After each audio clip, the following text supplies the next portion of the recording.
It's time for the One Bar and Lupica Show, bringing you anything and everything Minnesota Vikings. Welcome to professional football.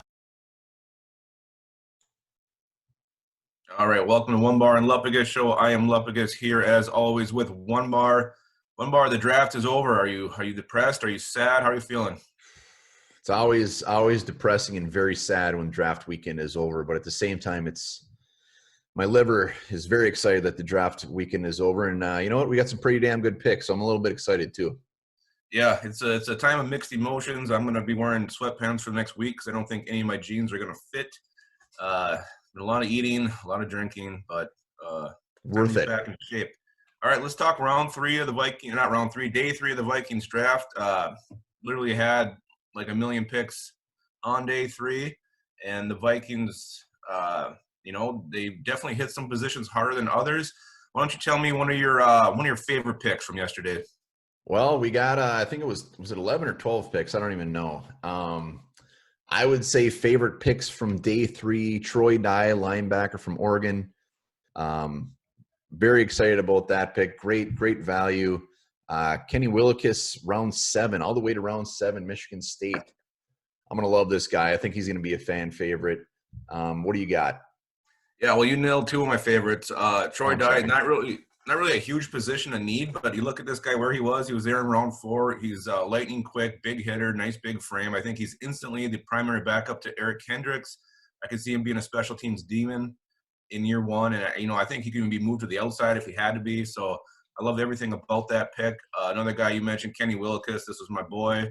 I thought he would go a lot earlier. I thought he was around 4. I thought he might even sneak into round 3. Not going to wow you athletically, and I think that's why he probably fell. But he is a hard worker. He grinds, he fights. He's a former walk-on. He brings that mentality with him on every single snap.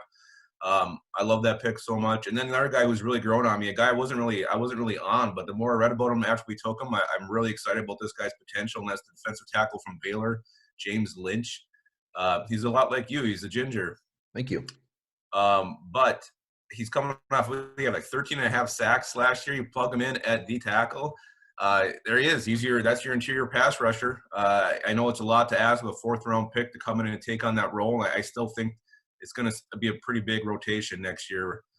You might see Jalen Johnson there. You might see Shamar Stephen. You're going to see Armon Watts. You're going to see James Lynch. But I think on passing downs, you're going to unleash the ginger on other teams' guards and centers, and I think he could have some success. Yeah, if I'm Armon Watts, if I'm Jaleel Johnson, Jalen Holmes, I did not enjoy this pick because I think James Lynch is going to be right up at he won't be a starter, but he's going to be one of the first guys they probably bring in because you said it, 13.5 sacks last year, 4.5 sacks the year before. Very, very excited about that pick. When you look at these, just all the picks they made yesterday, guys that could possibly come in and make an impact day 1. I look at James Lynch. I look at Troy Dye adding depth for that linebacker. Look at him being a special team stallion out there. Kenny Willekes, even though he is a round 7 guy, I think what gets me really excited about him is I think he's going to be the next guy like the Odenigbo, like the Weatherly, a guy that has all the tools that we groom into a possible starter down the road, or even a guy that can come in and make some plays. But all the other guys, I mean, let's just whip through them quick.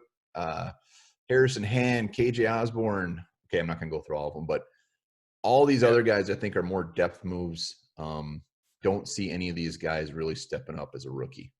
No, you just mentioned KJ Osborne. I think, he's going to be the Vikings' primary return man, both at punt and kick.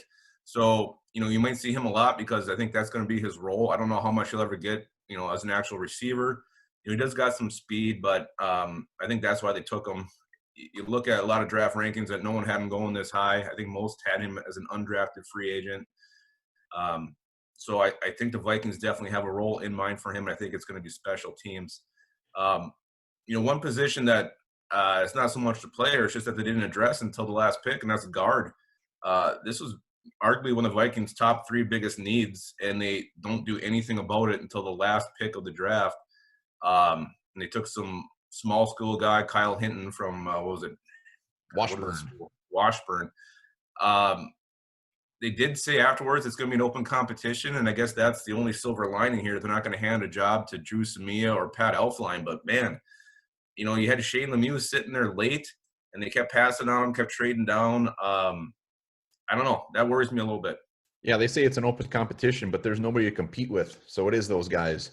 That is the one thing that sticks out of this entire draft is how we did not address guard until that last pick. Hey, maybe Kyle Hinton's the next Hall of Famer, but not too excited about that.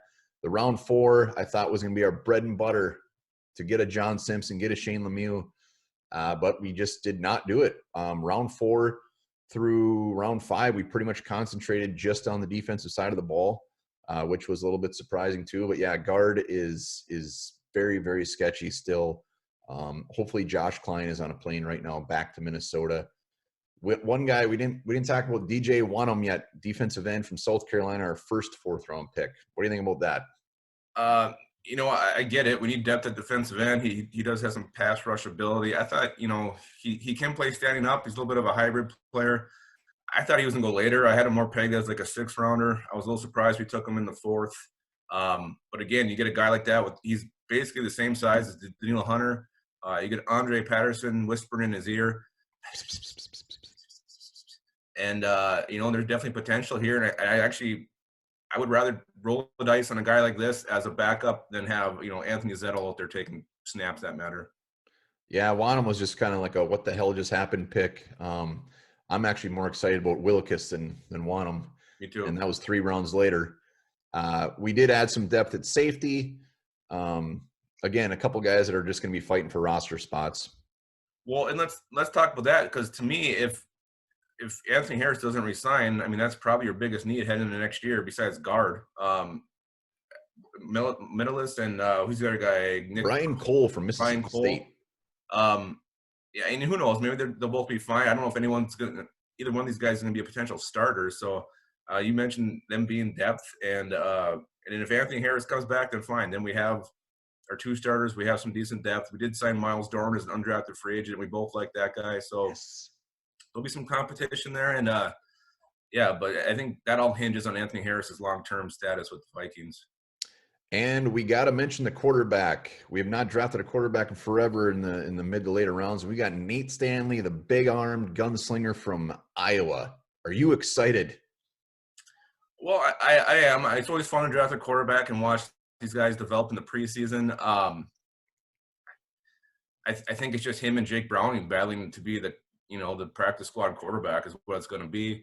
And we'll see what happens. But yeah, I mean, I don't really have any high expectations for Nate Stanley.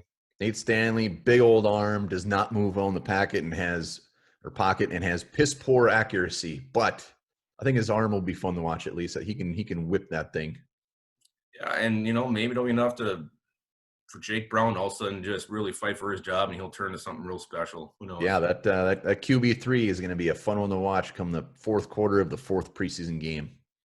Yeah. So let's talk. One more thing we should talk about is all the 2021 picks the Vikings picked up on day 3 yesterday. They got a 4th rounder. I think it was from the Bears. I think they got another 5th rounder.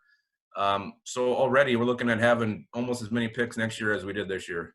Yeah, they're addicted. They have some sort of I don't know what it's called, but they need draft picks and they are not scared to get them. Don't we already have one from Stephon Diggs too for next year? Yeah, we have like 3/4 already. We're expected to get a couple pretty high comp picks from. Yeah, we're gonna get some comp picks. We're probably already looking at 15 draft picks next year.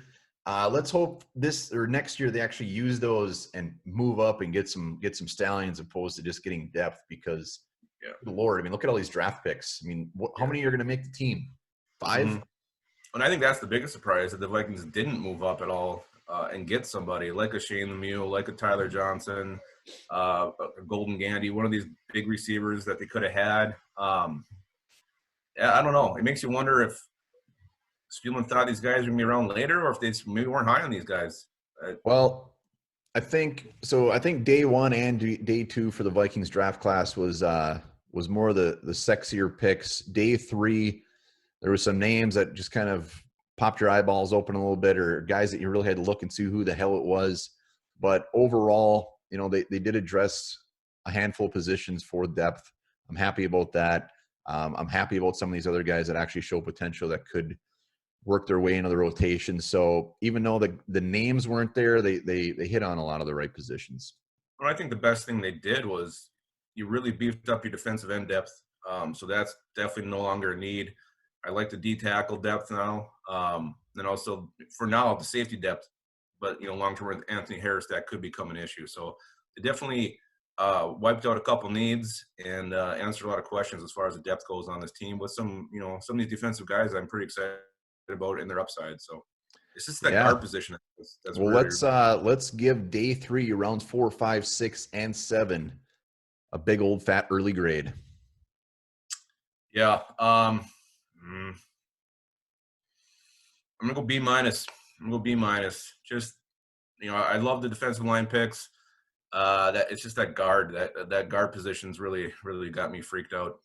Yeah, I'm going straight up C. Like I said, there's about 3 guys that stick out here that I think are going to be contributors, but not going guard in round 4 is going to keep me up at night. And not just throwing us a bone with all these picks and taking Tyler Johnson also makes me sad. So I'm going C. Yeah. The Tampa Bay Bucks sniped us of our goal. Bucks. That was like 6 Gophers drafted yesterday. Had a good draft. Yeah. All right. Well, we'll be back tomorrow. We'll give a grade on the entire Minnesota Vikings 2020 NFL draft. Yeah, and I'm gonna keep ripping out some undrafted free agent videos so you guys can get to know these guys who will be fun to watch as well. All right. Well, until you get to know them, know this: a whale's vagina can be big enough to walk through.